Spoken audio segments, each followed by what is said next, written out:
ইরানের সর্বোচ্চ নেতা আয়াতুল্লাহ আল খামেনিকে নিয়ে যাওয়া হচ্ছে। হে আল্লাহ, তুমি মুসলিম বিশ্বকে রক্ষা করো। সংবাদ প্রচার করতে গিয়ে উপস্থাপক নিজেই কেঁদে দিলেন। ইরানের সর্বোচ্চ নেতা إنا لله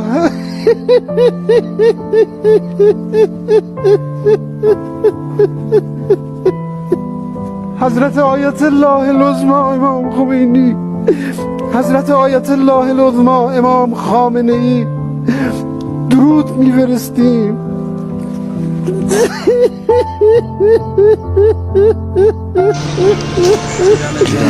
ইরানের সর্বোচ্চ ধর্মীয় নেতা যাওয়া হচ্ছে।